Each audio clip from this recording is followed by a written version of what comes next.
Hey everyone, this is Disc Junkie and welcome to the Dailies. So today I want to give you another movie review because I desperately feel a need to talk about Alien Romulus. Now, this is going to be a spoiler-filled review, so if you haven't watched the movie, I would strongly advise you not to watch this video. Now, I have to say that I was really hyped about this. I went to see this with my sister, and she's a very big Alien fan, just like myself. I did know a little bit about the story. I had essentially watched some of the trailers and started watching like some of the sort of rumor videos.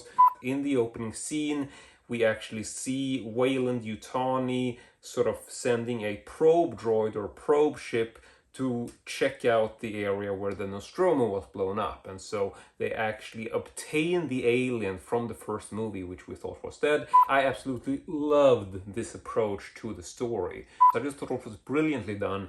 And I think that the opening shot and the opening scenes in particular are breathtaking. Literally no audio in the beginning of the scene, and it's very sort of inspired by the opening titles to Alien. I think they even used like the musical cue from Alien 3, which is one of my favorite musical cues when you just have like the 20th Century Fox logo sort of gradually moving into like an Alien type of score. And I don't know, it blew me away. So from there on out, we get to see some of the sort of Weyland-Yutani mining operations. We essentially get to meet our main characters, which is this group of kids. I thought that they were, believable. I thought that they were interesting enough that we get invested in them.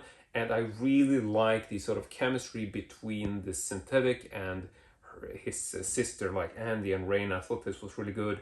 And I have to say that the synthetic is essentially the most interesting character in the film. I think he really cared a lot of this, and it's a very interesting approach as to how synthetics are viewed within this universe, because they've always been a big part of the Alien series, and I think in Prometheus and Covenant they got a bit more space. Like David and Walter were really the main characters of those movies, and so I think it's interesting that we explore this sort of narrative device of using an android as the quote-unquote main character.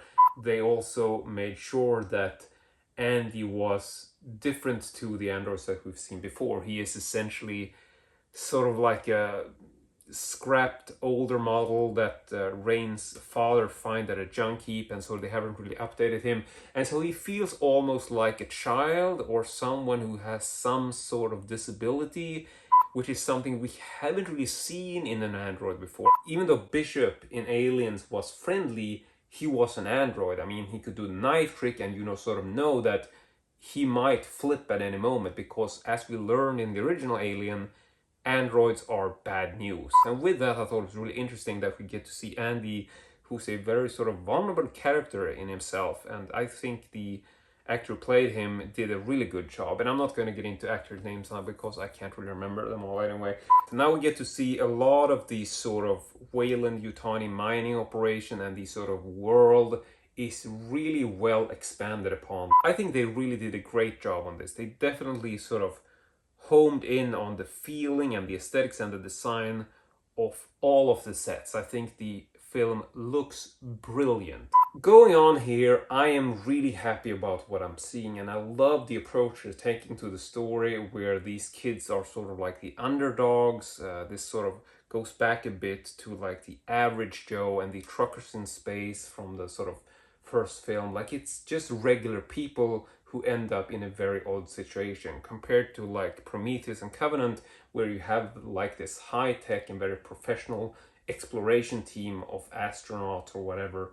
They're sort of prepared for this kind of stuff, whereas we have in the original Alien film, we just have like a quote-unquote trucking company. So I think it was nice that they returned to that, actually using real people to sort of tell the story, because this makes it easier to connect with them, I think. I still have some positive thoughts on Prometheus and Covenant. I was quite frustrated when I first saw these movies in the cinema. Really didn't like the sort of overuse of new monsters and new alien species, to be honest. This is something that I have changed my mind about over the years, and nowadays I can return to Prometheus and actually feel that these monsters have their charm. I'm not crazy about the sort of new alien that we see in the end, like the one with the two jaws. I never really liked that look. The biggest problem of that movie is how it was marketed, because it was sort of sold like a story that was going to connect to the original Alien film, but then when we watch it we realize, like, you know, it's not the same ship, it's not the same planet. It looked like we were gonna get all the answers, and then we just get more questions. Then we go on to Covenant, where we essentially get a lot of answers, but not really the answers we were expecting. And I also appreciate the stuff we see in Covenant, like the story with David and Walter is one of my favorite parts of this. I really like what they explore there. Biggest problems I have with those movies is that the story never gets finished, which I do think is a shame, because I desperately want to know where we were going with this. I just think it's such a shame to not finish this story, even though it had its flaws. So I am very mixed about those, but I can still enjoy those movies. And sorry to be rambling about those, but I just want to lay some groundwork as to what my opinions are about the rest of the franchise. Now we get towards the middle of the movie, and I can definitely pinpoint where I think that this movie went off the rails. And that was with the introduction of the Rook character. Rook is the same model of android as Ash from the original movie, so he is essentially played by the same actor, which is Ian Holm. Now, Ian Holm has passed away, so they essentially used a head cast, which I believe was taken from the Lord of the Rings franchise that they found, and then they used like some digital sort of effects to make the mouth move. And so when I first saw Ian Holm's face, I felt like, okay, this is interesting. What are they going to do with this? Just as quickly as I got that thought, this thing started moving, and I just felt like, oh my god. What's that on my face? Is that a face hugger? No, it's a face palm, because this thing is so terrible. I thought this looked so bad that it completely took me out of the movie. I was literally squirming in my seat and had a lot of problems even in listening to the dialogue and the explanations that Ian Holm was giving, or that Rook was giving. How did nobody during this entire process just go, guys, this looks terrible, we should probably go a different route? I will say that later in the film, when we see the Rook character sort of like just on a screen, like a digital screen, it looks a bit better, but whenever you see him for any sort of longer periods of time, it doesn't look right. To me, this felt like a, I don't know, 1990s video game. Like, it really looked awful to me. I don't really understand people who see this, who accept this as sort of reality, because I just couldn't do it. Looking back at stuff like Alien 3, people tend to really hate on this movie. I personally love it. I think it's actually a bit of a guilty pleasure and a favorite, because I think the atmosphere and the feeling on that is just so different and so radical and so cool. And one of the effects I love the most in this is actually the severed body of Bishop, which did very sort of similar thing that they do in this movie, but there it is very much a full-on animatronic, and it looks so good. I mean, just go back and watch that sequence. It's insane how well they crafted that. It's so disturbing and gooey, and still it really conveys an emotion. You really feel for this broken android. Looking at this thing in Romulus, I was like, I did not need to see this. It doesn't really need to be in the movie. They could have cast any actor, made him an android, called him Rook.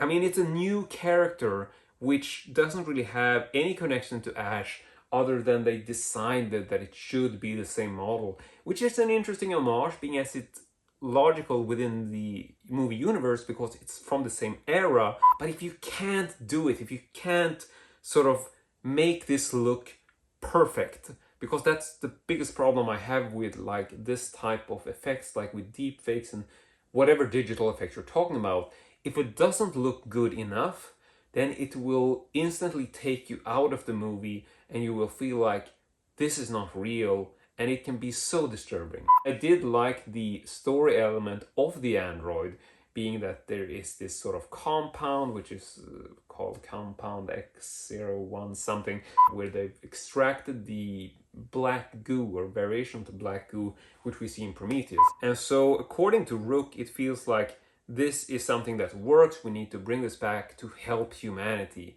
And they're calling this thing Prometheus Fire, which I don't know, wasn't happy about that term, but you sort of get the idea. They have essentially been working in this lab to create what Peter Weyland wanted to achieve in Prometheus. He wants to sort of get eternal life. He wants to enhance humans as we know them, enhance our DNA. Fine, I can accept that story. I don't have a problem with the sort of narrative of where we want to go with this, but the android didn't work. We've seen Ian Holm portray Ash, and so when we see him portraying Rook, I think we subconsciously associate him with a evil android. Even though he says like, this compound is completely safe, we see a mouse which they've been sort of experimenting on, and that has essentially just morphed into this big black alien.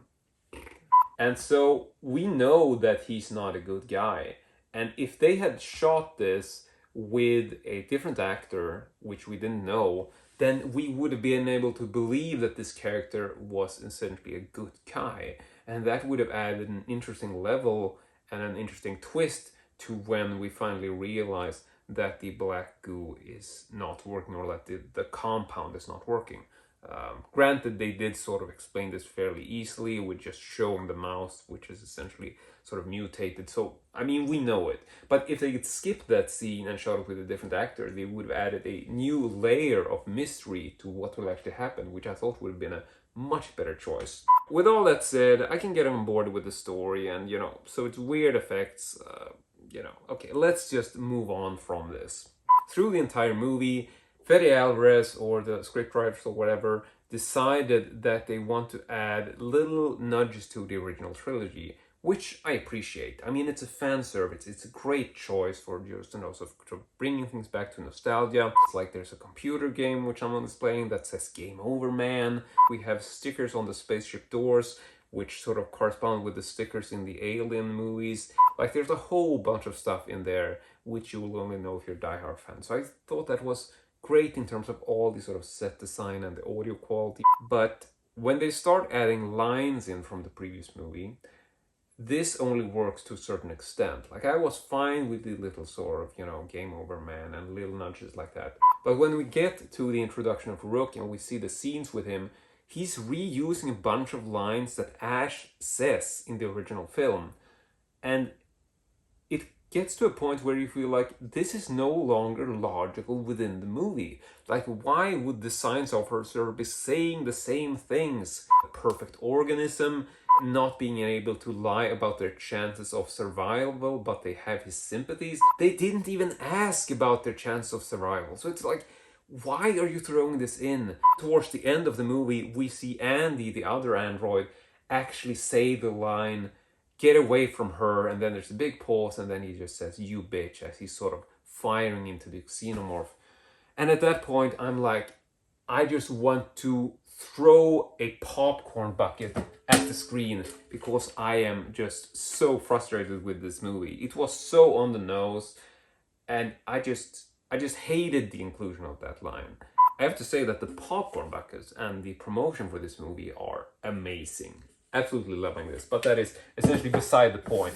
And another thing I didn't like about this line, "Get away from her, you bitch," is that even though it's obviously a callback to the Aliens movie, whereas Ripley actually says this to the alien queen, but there it makes more sense because the alien queen is a female.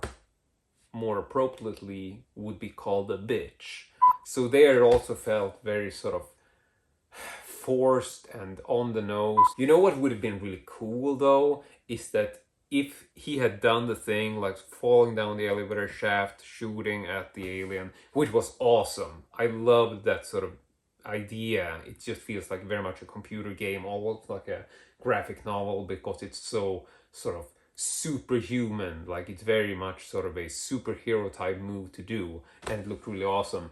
But if he had just done that and then done like one of his sort of ridiculous dad jokes or one-liners, that would have been so cool, and it would have created a instantly quotable line, which is a Romulus line, and that's also part of why I think this whole reuse of quotes throughout the movie to reference earlier films is so stupid, because we want something that we can quote from Romulus. Why would we want to listen to all these old lines we've already heard? Like, this makes Romulus feel like a cheap copy of something else to a large extent, and it's not like we can actually walk around quoting Romulus, because there's really nothing to quote. Like, everything interesting in there is just reused lines. It's fine to give little nudges, but when you do it to this extent, it sort of feels like a joke. I'm literally sitting there thinking of movies like Terminator 3, where, you know, Arnold Schwarzenegger is gonna say like his classic line, like, "I'll be back," or whatever. And then he puts on like the red tinted sunglasses, and, you know, everybody on the audience just gives a bit of a chuckle. I see what you're trying to do, but not really that funny. Another really odd throwback, which I didn't really understand, was when they're sort of trying to escape the aliens and they're going to this elevator thing. There is this blue mist on the floor, which is obviously like a throwback to the original Alien movie in the derelict spacecraft. This is where sort of Kane falls in, and this sort of triggers the eggs to open up. And I just didn't understand why that was there. I mean, this was in a corridor where the aliens have sort of started, I don't know what they do, sort of like cocooning the walls. In the original movie, this is a derelict spacecraft which apparently has some sort of technology built into it because it's a spacecraft. And so there was a logic to this sort of blue mist being like a force field, or like something to keep the alien eggs at a certain temperature. But in this scene in Romulus, it's like, okay, so if that was some sort of alien technology which we saw on the derelict spacecraft, why does that exist in this hallway? The aliens don't have any alien technology with them. Like, they're not carrying around electronics, so why is this blue mist here? It just doesn't make sense to me. It feels like everyone I talk to says the same thing. Like, they have all the same issues with the movie that I do. And of course, the monster at the end. When I saw this weirdo baby alien human hybrid thing, I was just like, how the hell did you fuck this up? Have you learned nothing from the previous installments? We've seen this in Alien Resurrection. We saw like the newborn, and now we are seeing the quote-unquote offspring variation of this thing. This was one of the major problems that people had with Alien Resurrection.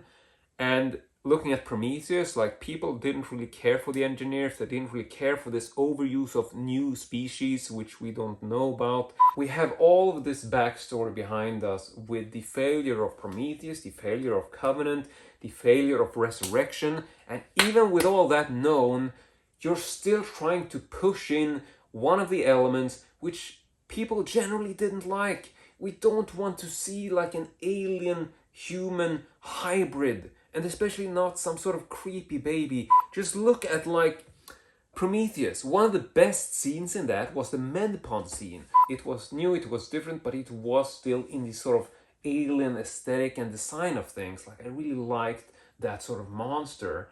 And so I was sort of expecting us to see something similar here. But instead, we get this sort of weirdo cross between a human, a engineer, and a xenomorph, which, like, it just looks so weird. It's terrifying, for sure, but I hated it. I thought the design was so bad. Like, xenomorph kind of tongue with the jaws, and it's like, no. Did no one look at this and be like, fans didn't like this before, why are they gonna like it now? Maybe we should just do something simpler. Just give us back the stuff that we love and miss from the old movies. They do this from the beginning. Like, they take a perfect approach to the movie. I really enjoyed the sort of latter half of the movie as well. I think that stuff like the zero gravity scene with the acid floating around was a brilliant and very sort of tense moment. So I think there's a lot of great scenes, like the med lab scene with like the facehuggers hatching and like all that. I thought that the inclusion of like the pulse rifles was really cool. I love the way where they sort of steal the cryo chambers. I thought that was really well done, because when they first got in there, I'm like, how are they gonna steal cryo chambers? And then like, of course, they are eject emergency pod, which go into space and then they can capture them. Well done. Oh, another problem here, which I had, was that when the pregnant girl, what's her name? In any case, when she sort of injects herself with the black goo or the compound X thing, it seems like she gets some black veins, but after that she seems unaffected. Like everything just goes into the baby. And I get it, kind of, like obviously the baby sort of gets a lot of nutrition and stuff when you're pregnant, but it still felt like, how is she unaffected? You know, almost like just some veins popping, and then she gives birth, and then she's fine, and she's sort of laying there seemingly okay, but then she gets attacked by the weirdo offspring thing. Wouldn't she sort of just go, ah? And then there was also this thing where you had the new sort of life cycle thing where they found like the skin of the chest burster is laying on the floor, which we've seen before, so great callback to the original franchise. But then suddenly there's like this cocoon thing on the wall in the hallway that's suddenly sort of giving birth to a full-grown xenomorph, and I'm like, what's going on here? It's obviously supposed to be like a new part of the life cycle, which we just haven't seen before, because obviously the thing is growing very rapidly. And I suppose it could make sense. I can sort of get on board with the fact that this is kind of like a butterfly, like it sort of, you know, sheds its skin and sort of starts cocooning, and then it sort of blossoms into a butterfly or xenomorph, whatever. I can sort of accept it, I suppose, but it was just a confusing moment. My mind is all over the place. I can't decide what I think about this movie. Do I love it? Do I hate it? What is this? And that's very much the feeling I had after Prometheus, ironically. So maybe I will grow to love this with time, but you know, I'm not really looking forward to reviewing it or sort of rewatching it right now. I would much rather go back to watch Covenant or Prometheus, to be honest. But that is it from me today. I really hope you enjoyed this review, listening to my thoughts and my babbling about this. I want to say thank you very much for watching. Leave a comment, let me know what you thought about this. Hope you enjoyed it, and as usual, hope to see you all next time.